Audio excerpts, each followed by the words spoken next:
देवपूजा केल्यावर किती प्रसन्न आणि फ्रेश वाटतं ना, तुम्हाला असं वाटतं का?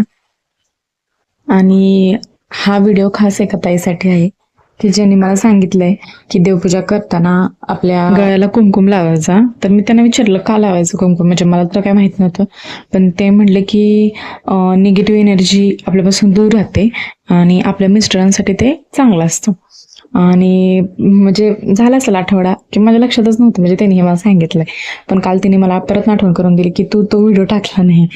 मग म्हटलं नाही, व्हिडिओ करायला पाहिजे म्हटलं. आणि मी देवपूजा कशी करते ते पण सांगायला पाहिजे म्हटलं.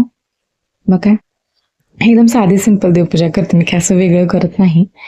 आणि माझे वस्त्र पण देवाचे असे भारी भारी आहे, मला खूप आवडतं असं.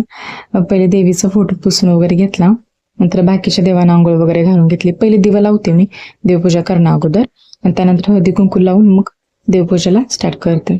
मग एक एक देव धुतला ना ते पुसून मग त्याला व्यवस्थित ठेवून हळदी कुंकू लावून मग माझा देवारा खूप छोटूसा आहे, त्यामुळे ना एक जरी फुल ठेवलं तरी मला वाटतं देव दिसणार नाही, इतकं छोटे छोटे आहे सर्व.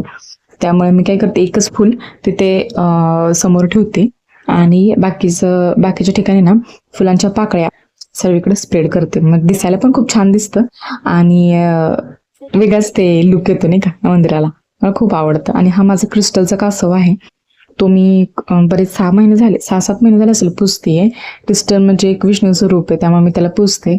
आणि क्रिस्टल घरामध्ये असणं खूप चांगली गोष्ट आहे. आपल्या म्हणताना नारायणाला तरच लक्ष्मी येते त्या टाईममध्ये. त्याचं खूप महत्व आहे, तुम्ही वाचलं की तुम्हाला कळून जाईल.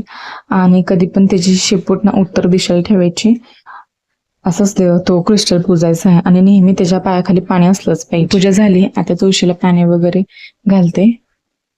अशी झाली देवपूजा. कशी वाटली तुम्हाला?